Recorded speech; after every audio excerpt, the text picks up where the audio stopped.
Halo nakama, selamat datang di channel Anime OP. Yes, One Piece chapter 1077 benar-benar menjadi chapter yang cukup gila. Ya, bagaimana tidak? Di chapter 1077 kita bisa melihat adegan yang cukup tragis ketika Vegapunk Saka ditembak tepat mengenai kepalanya oleh sosok misterius yang diyakini menjadi pengkhianat di kubu Dr. Vegapunk. Namun apa yang terjadi di chapter 1077 kali ini sepertinya sudah disadari Saka sejak awal. Ya, lebih tepatnya pada manga One Piece chapter 1064, di mana ada sebuah momen Saka menghubungi salah satu pentolan Revolutionary Army yaitu Monkey D. Dragon dan mengatakan bahwa kurasa tak lama lagi aku akan mati. Tentu saja hal ini pun ditanggapi serius oleh Monkey D. Dragon dan mengatakan jangan bercanda. Namun menariknya apa yang dikatakan oleh Vegapunk Saka ini justru membuat para fan One Piece berpikir jika sebenarnya apa yang dimaksud oleh Vegapunk Saka adalah kematian dari Dr. Vegapunk yang asli. Yap, tentu saja bukan Oda Sensei namanya jika beliau sangat cerdas sekali dalam membuat gocekan bagi para fan One Piece. Jujur aja, Mimin sendiri awalnya menganggap jika Vegapunk Saka adalah pengkhianat di kubu Dr. Vegapunk. Tetapi hal ini justru mulai terbantahkan setelah kita semua melihat apa yang terjadi kepada Vegapunk Saka. Namun, apabila kita analisa lagi, saat pertama kalinya kelompok bajak laut topi jerami tiba di Pulau Egghead, mereka justru dibiarkan dengan mudah masuk ke Pulau Egghead yang notabene menyimpan informasi yang sangat penting mengenai teknologi masa depan yang dimiliki oleh kerajaan kuno. Padahal kita semua tahu, ketika itu bertepatan dengan berita diangkatnya Luffy menjadi seorang Yonko. Jelas seharusnya Dr. Vegapunk menganggap hal ini sebuah ancaman. Terlepas dari Dr. Vegapunk yang memang memiliki hubungan yang cukup dekat dengan Monkey D. Dragon yang merupakan ayah dari Luffy. Nah, sampai di sini yang menjadi sebuah pertanyaan besarnya adalah apakah mungkin pengkhianat atau sosok misterius ini memang sudah mengincar kelompok bajak laut topi jerami? Entah dengan maksud tujuan apa. Tetapi yang jelas, Vegapunk Saka yang mengetahui segala informasi mengenai kelompok bajak laut topi jerami ketika itu justru memberikan akses masuk ke dalam Pulau Egghead dengan alasan Vegapunk Saka tertarik dengan kelompok bajak laut topi jerami.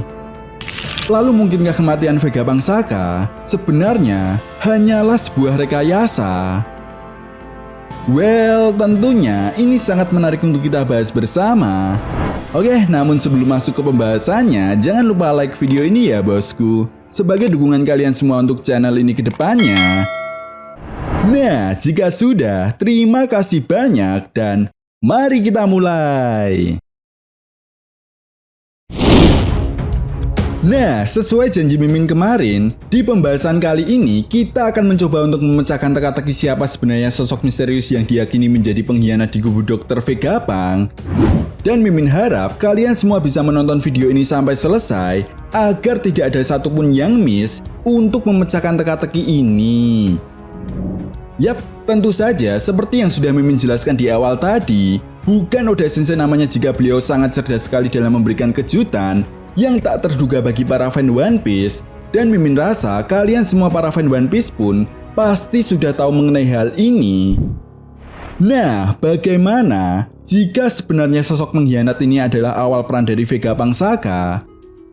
Perlu diingat, karakter Vegapunk Saka ini terinspirasi dari salah satu DJ yang cukup terkenal, yaitu Daft Punk. Nah, bagi yang belum tahu, Mimin sedikit menjelaskan tentang grup DJ ini ya bosku. Yap, Daft Punk adalah sebuah duo musik elektronik yang berasal dari Prancis dan beranggotakan Guy Manuel yang lahir pada tanggal 8 Februari 1974 dan Thomas Balger yang lahir pada 3 Januari 1975. Mereka mencapai popularitas pada akhir era 90-an sebagai bagian dari gerakan musik house Prancis dengan menggabungkan elemen funk, disco, rock, dan pop. Nah, karena popularitasnya ini, mereka banyak mendapatkan pujian dan kesuksesan secara komersial, dan mereka juga dianggap salah satu musisi yang paling berpengaruh besar di industri musik dansa. Yap, sampai di sini sadarkah kalian semua jika anggota DJ Daft Punk berjumlah 2 orang? Artinya, jika Oda Sensei menciptakan Vegapunk Saka yang diadaptasi dari DJ Daft Punk, maka seharusnya masih ada satu karakter yang menjadi satelit dari Dr. Vegapunk. Dengan kata lain, jumlah satelit Dr. Vegapunk adalah 7 bukan 6. Tetapi masalahnya, bukankah Dr. Vegapunk pernah memperkenalkan satelit atau cloningannya kepada kelompok bajak laut topi jerami? Yap, tepat sekali.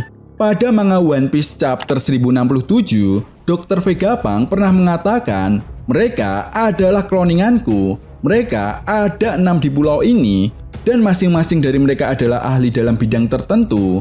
Kepribadian dan tugas mereka pun berbeda-beda, tetapi pengalaman mereka sama berharganya.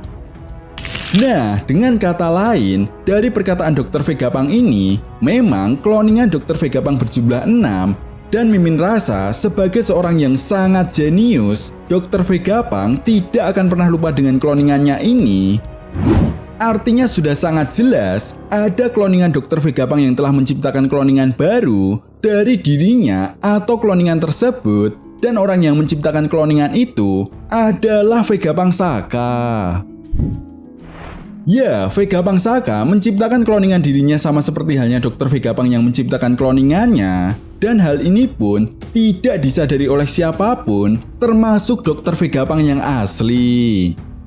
Sampai di sini, satu hal yang harus kita garis bawahi adalah Punk 01 alias Saka adalah perwujudan sisi baik dari Dr. Vegapunk. Dengan kata lain, apakah mungkin jika Vegapunk Saka menciptakan cloningannya, justru sifat yang berlawanan yang menjadi sifat dari cloningan tersebut? Artinya cloningan Vegapunk Saka memiliki sifat yang jahat. Itu sebabnya cloningan dari Vegapunk Saka ini bisa memiliki otoritas akses Serapim yang berada di level yang sama dengan para cloningan Dr. Vegapunk. Dan seperti yang sudah Mimin jelaskan tadi, Vegapunk Saka yang diadaptasi dari DJ Daft Punk bisa menjadi sebuah bukti nyata untuk memperkuat teori ini dan mengungkap identitas dari sosok misterius yang menjadi pengkhianat di kubu Dr. Vegapunk. Pertama, salah satu anggota DJ Daft Punk yaitu Guy Manuel yang lahir pada tanggal 8 Februari 1974 adalah karakter yang menggambarkan Vegapunk Saka. Nah, di sini kita bisa melihat topeng dari Guy Manuel yang sangat mirip sekali dengan Vegapunk Saka. Dan apabila kita perhatikan, tahun lahir dari Guy Manuel ini yaitu 1974 adalah sebuah foreshadow dari Oda Sensei yang mengarah pada manga One Piece chapter 1074. Nah, di chapter ini, kita diperlihatkan Vegapunk Saka yang mencoba mengatasi kekacauan yang terjadi di Pulau Egghead melalui sistem kontrol. Memang sekilas tidak terlihat ada sesuatu hal yang menarik di sini, tetapi apabila kalian perhatikan dengan seksama, manga One Piece chapter 1074 hanya terdapat satu halaman ganda yang mengarah pada Vegapunk Saka. Padahal kemunculan Nefertari Vivi di akhir chapter 1074 cukup menjadi sorotan di chapter ini, bukan? Lalu kemudian anggota kedua DJ Daft Punk yaitu Thomas Bang Alter yang lahir pada tanggal 3 Januari 1975. Nah, tahun 1975 menjadi sebuah foreshadow untuk manga One Piece chapter 1075. Dan tahukah kalian semua, siluet pengkhianat ini pertama kalinya diperlihatkan pada manga One Piece chapter 1075 yang terlihat dalam sebuah monitor yang sedang dilihat oleh Vegapunk Saka. Lalu, apakah semua ini hanyalah sebuah kebetulan? Entahlah, namun menariknya pada manga One Piece chapter 1077, sosok siluet pengkhianat ini justru tidak diperlihatkan oleh Oda Sensei. Padahal sudah sangat jelas dialah yang melakukan tembakan kepada Vegapunk Saka. Bukankah seharusnya ini menjadi momen yang sangat tepat untuk memperlihatkan siluet dari pengkhianat tersebut dibandingkan dengan momen yang terjadi pada manga One Piece chapter 1075? Cukup menarik, bukan? Jadi, kesimpulannya, kemungkinan besar pengkhianat tersebut memanglah cloningan dari Vegapunk Saka yang tidak diketahui oleh Dr. Vegapunk yang asli. Nah, itu tadi merupakan pembahasan mengenai analisa pengkhianat di kubu Dr. Vegapunk yang terjadi pada manga One Piece chapter 1077.